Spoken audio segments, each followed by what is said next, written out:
Let's mic सारा दिन with Anil Chaturvedi. नमस्कार।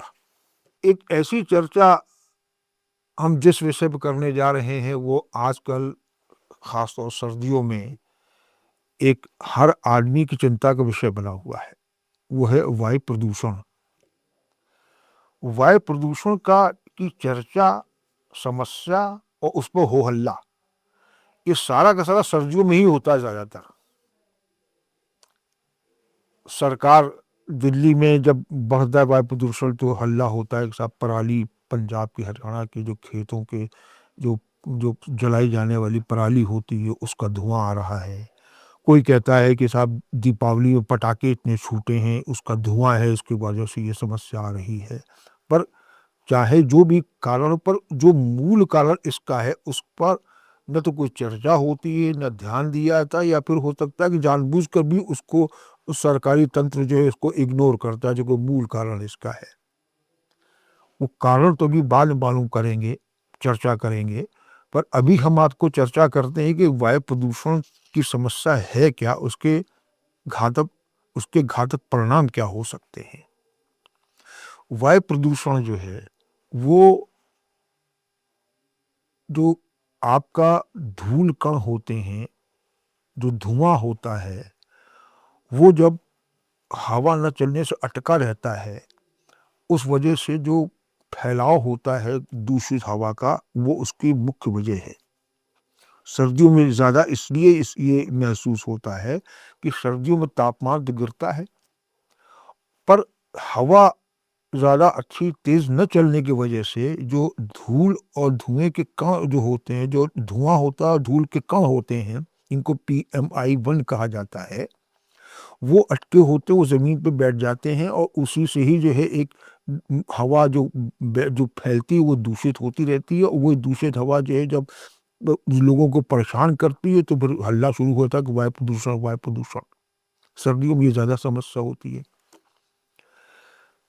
हम उस वायु प्रदूषण को फैलने का कारण हम खुद क्यों बन रहे हैं, उसकी वजह भी एक यही है कि वायु प्रदूषण के लिए धुआं और धूल जो कण होते हैं ये हम खुद ही पैदा कर रहे हैं। उसके दो वजह है क्यों पैदा कर रहे हैं ये भी जान लीजिए। सड़कों पर वाहनों की संख्या रोजाना बढ़ती चली जा रही है। बड़े शहरों में और भयंकर बढ़ रही है। उस वजह से जगह जगह जाम लग रहे हैं।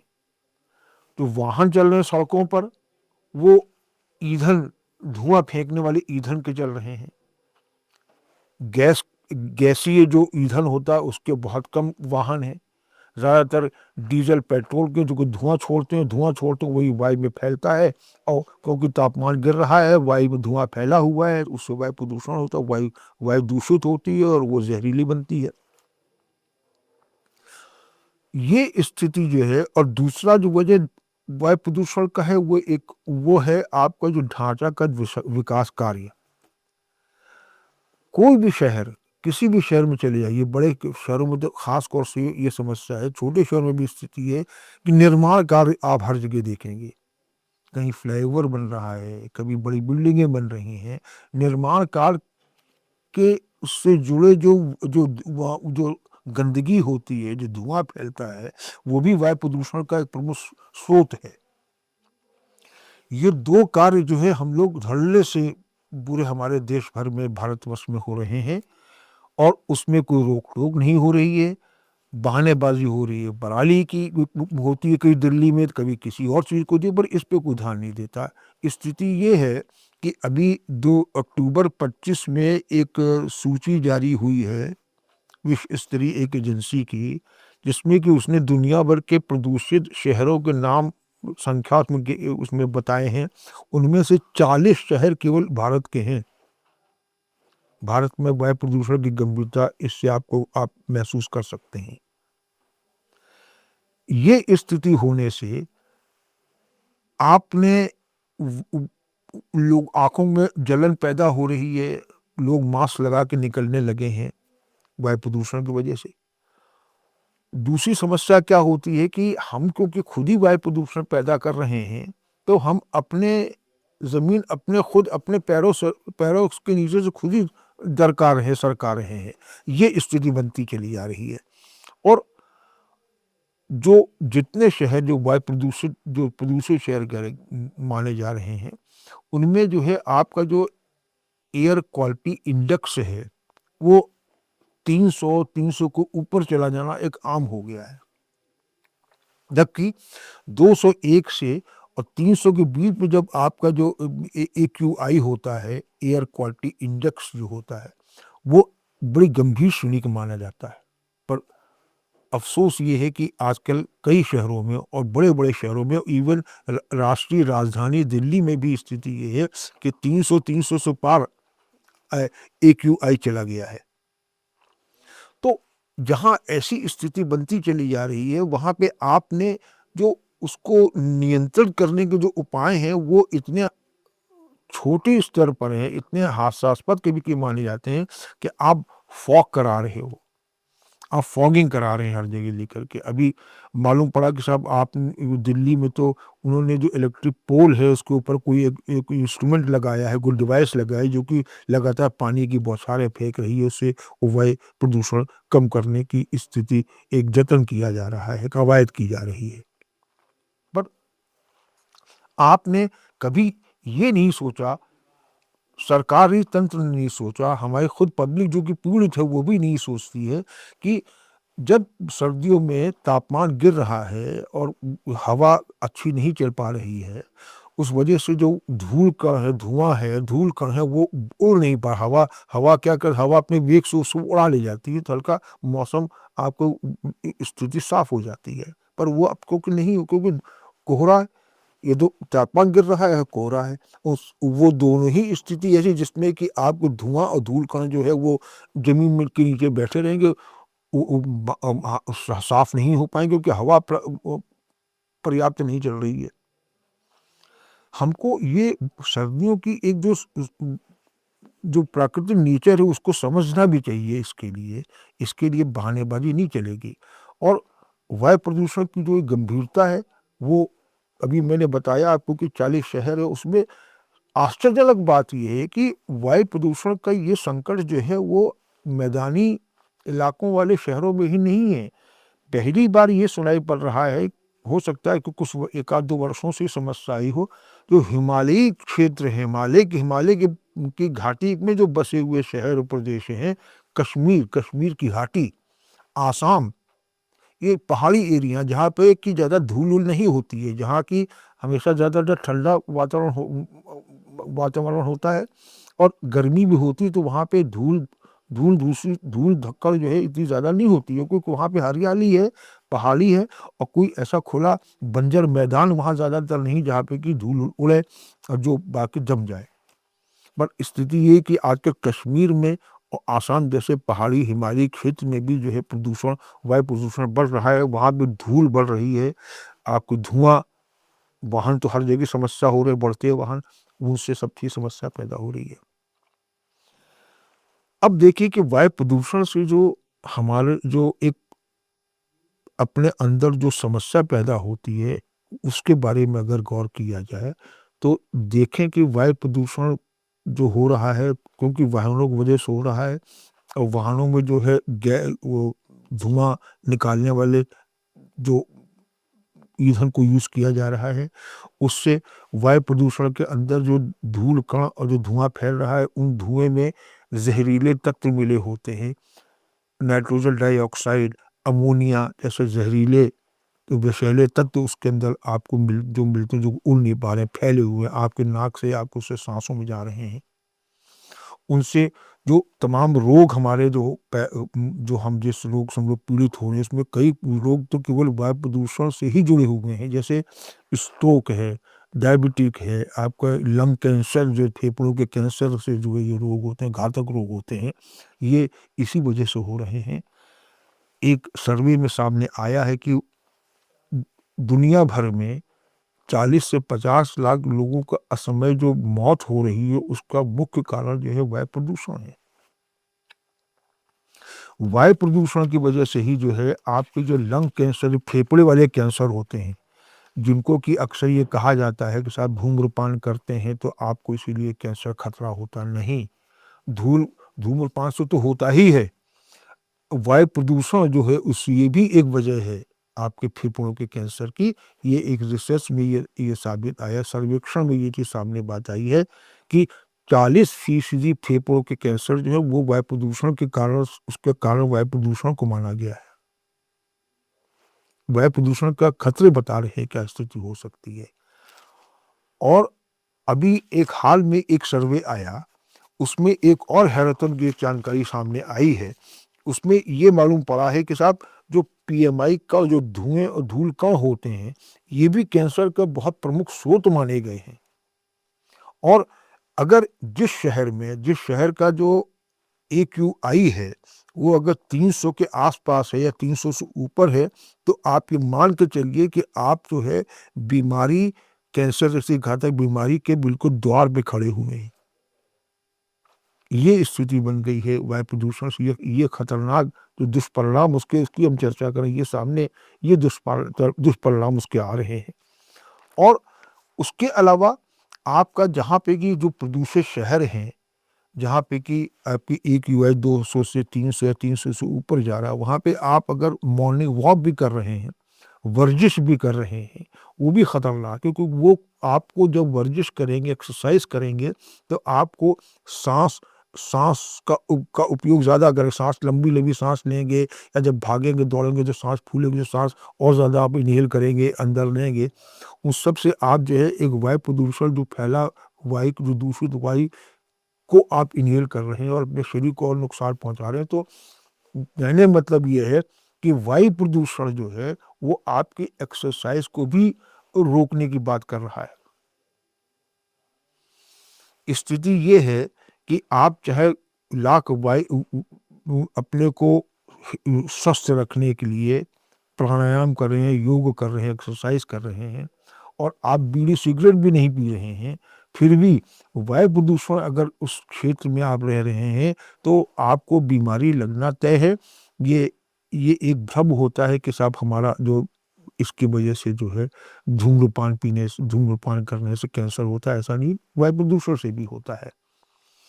अब देखिए इसके बचाव की स्थिति क्या होती है।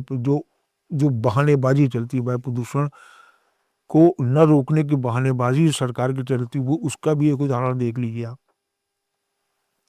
कितने सालों से ये कहा जा रहा है, जहाँ पे सर्दियाँ आईं और दिल्ली में वायु प्रदूषण बढ़ा, तो ये बहाने वहाँ पे सरकारी तंत्र करने लग जाता है कि साहब हरियाणा में पराली जल रही है, खेतों में, पंजाब में जल रही है और उस वजह से वहाँ धुआँ निकल रहा है, उसी वजह से ये हो रहा है।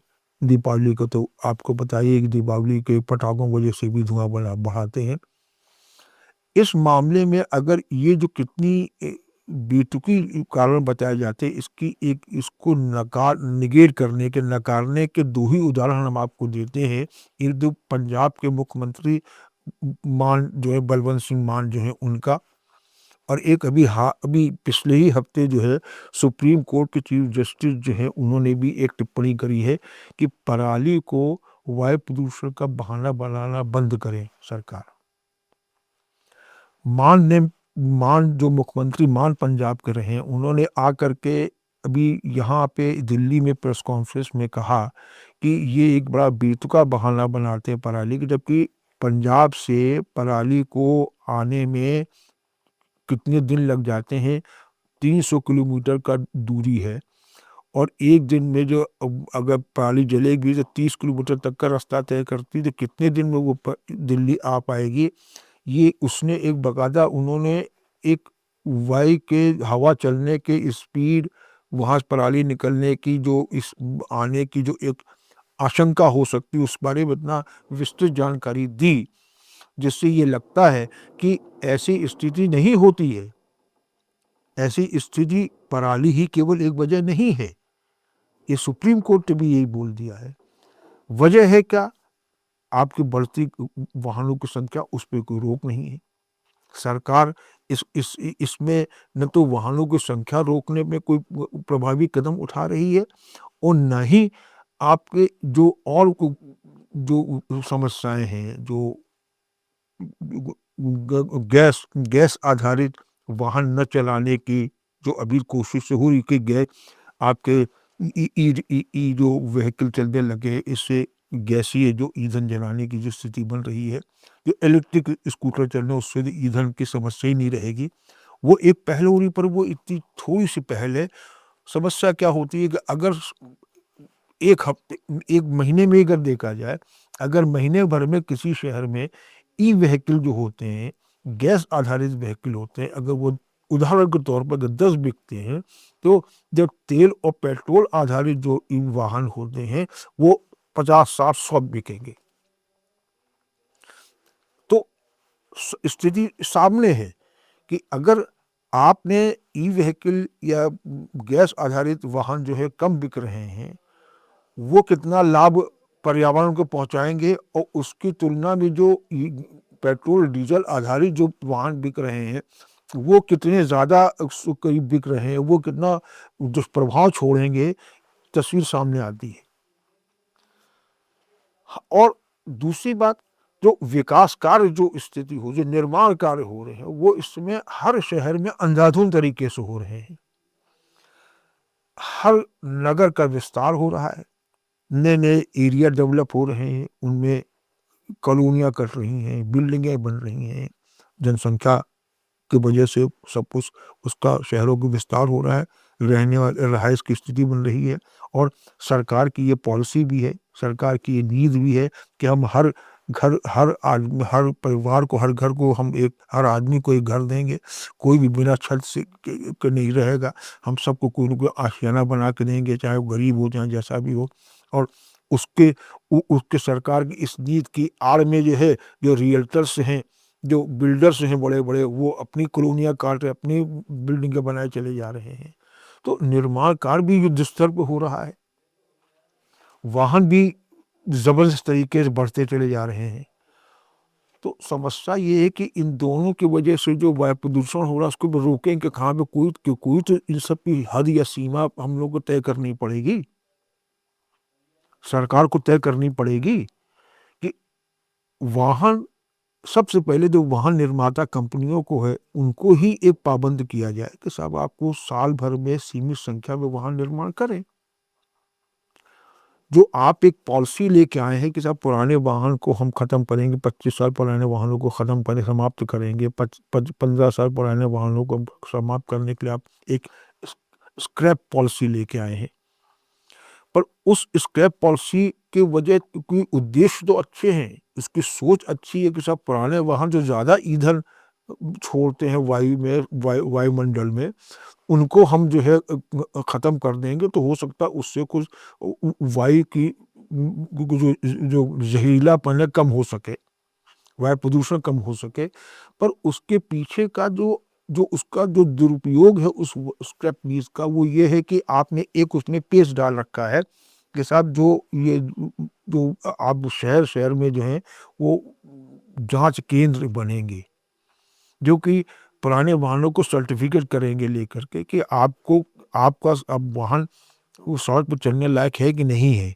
आपने एक सर्विस सेंटर खोल रखे हैं, एक स्क्रैप सेंटर भी आप डेवलप कर रहे हो, जिसमें कि जो खराब वाहन है उनको आप स्क्रैप को कबाड़ करके, और फिर आप जो जो भी वाहन मालिक होता है उसको सर्टिफिकेट दोगे, कंसेशन दोगे, ये तो अलग बात होगी।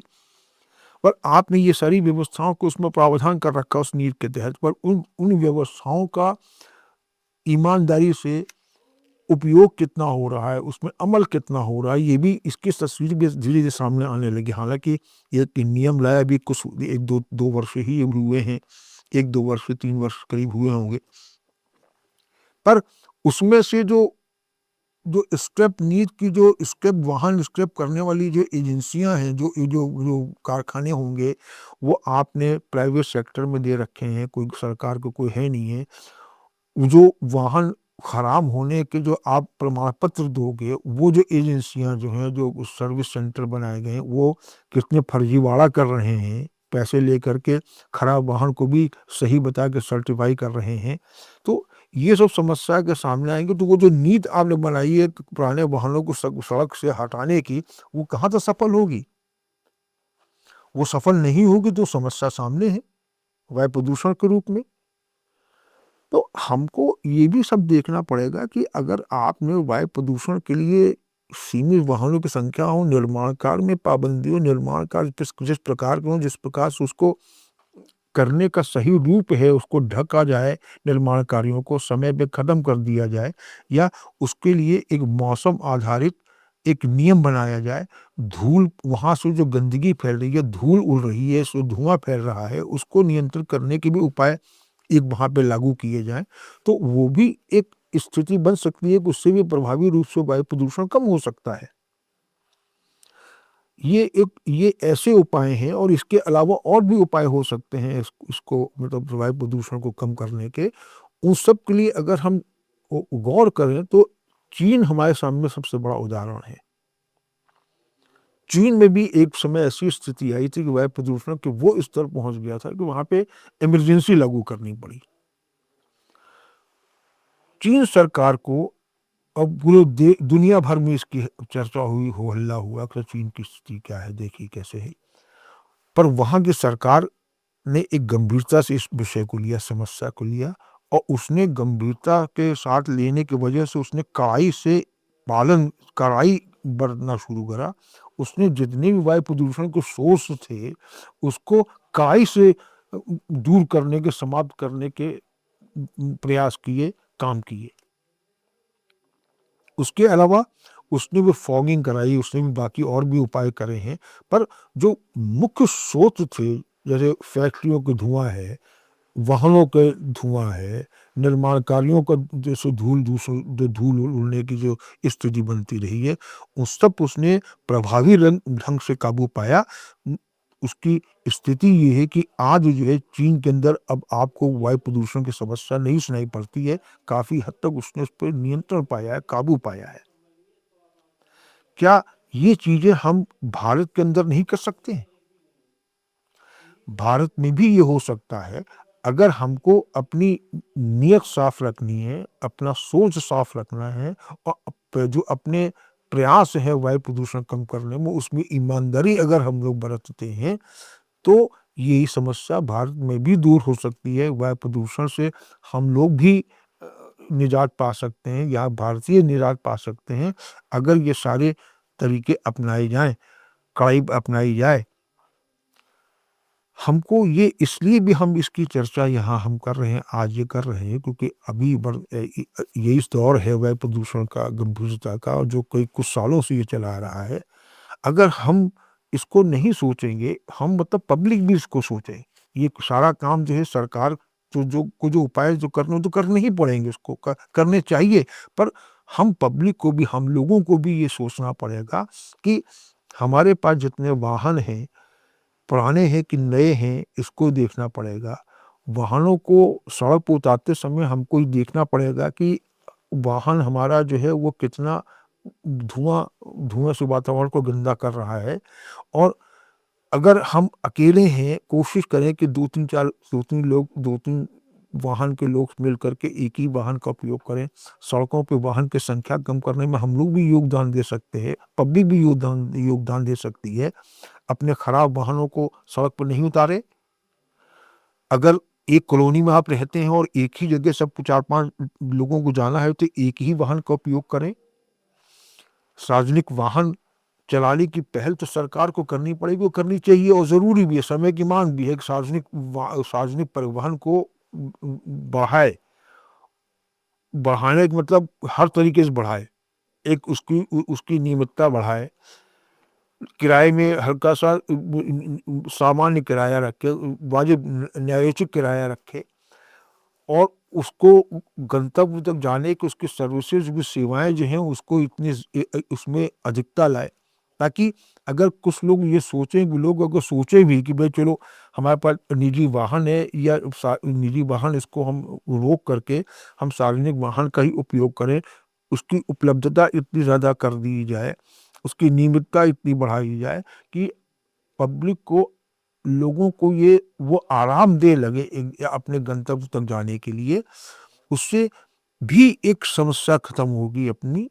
जो रास्ते में जो ट्रैफिक का रहता है, ट्रैफिक जाम के समय, ये आप आज स्थिति ये है कि जितने बड़े शहरों में हर चौराहे पे लगभग आपको ट्रैफिक जाम, जहाँ रेड लाइट हुई ट्रैफिक जाम हुआ और ट्रैफिक क्लियर होने में उस समय जहाँ ट्रैफिक लंबा लंबा ज़्यादा ज़्यादा भारी मात्रा में ट्रैफिक जाम जो व्यस्ततम चौराहों पर रहता है, और ज़्यादातर जो वाहन मालिक होते हैं वो अपनी कार को बंद नहीं करते हैं, वो चालू ही रखते हैं।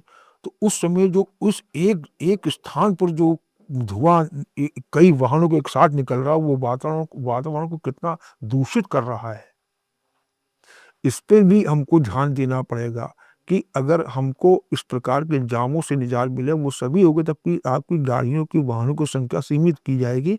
और सीमित करने के उपाय ये बताए हैं कि सार्वजनिक वाहन बढ़ाए जाएँ, उनकी नियमितता बढ़ाई जाए, उनकी सेवाएँ बढ़ाई जाए। पब्लिक को सोचना पड़ेगा कि हमारे पास ऐसे कोई खराब वाहन है तो इसको पहले ठीक कराएँ, तब उसको सड़क पर उतारें। और अगर 4-5 लोग एक ही जगह जा रहे हैं तो सबको एक ही वाहन में निकल के जाएँ। ये सब हम लोग उपाय कर सकते हैं। क्यों? ये सारे उपाय करने क्यों ज़रूरी हैं? इसके करने इसलिए ज़रूरी हैं कि आज के हमारे उपाय अगली पीढ़ी को लाभ देंगे। नहीं तो हमारी आज की लापरवाही वो अगली पीढ़ी को हम एक ज़हर के रूप में ज़हर को जहर की स्थिति बनाने की देंगे। तो हमको ये सोचना पड़ेगा कि हम अपनी अगली पीढ़ी को क्या देने जा रहे हैं, क्या देंगे? ज़हर या स्वस्थ वातावरण? ताकि वो स्वस्थ वातावरण में वो रहने, अपनी ज़िंदगी सँवारें। ये हमारी ही ड्यूटी बनती है, ये हमारा ही कर्तव्य बनता है कि हम आगे में आने वाली पीढ़ी को हम एक अच्छा वातावरण, अच्छा माहौल दें। इसकी भी तरफ हम लोग को नज़रिया ये सोच कर भी हमको वायु प्रदूषण को नियंत्रण में लाने के लिए सबों को, सरकारी तंत्र को, पब्लिक को भी मिल करके एक सही सकारात्मक सोच के साथ कदम उपाय करने पड़ेंगे, ताकि हमारा वातावरण स्वच्छ हो, स्वस्थ हो हम लोग, और अगली पीढ़ी भी वैसे ही वातावरण और स्वच्छता वायु में भी, पानी में भी वो प्राप्त करे, ताकि ये उसके लिए भी लाभकारी हो। इसी उम्मीद के साथ, इसी आशा के साथ हम ये चर्चा यहीं समाप्त करते हैं। नमस्कार। आप सुन रहे थे let's mind more than radio. Follow कीजिए हमें हमारे सोशल मीडिया प्लेटफॉर्म्स पर। It's time for news. It's time for more than radio. Presenting the first radio news app, Let's Mic. Let's Mic, a news-based app on your phone where you get to watch and listen news, talk shows, interviews, radio show podcasts. On Let's Mic, you get all relevant information of TV, print, radio, podcast, and digital. Let's Mic talks about every segment of life.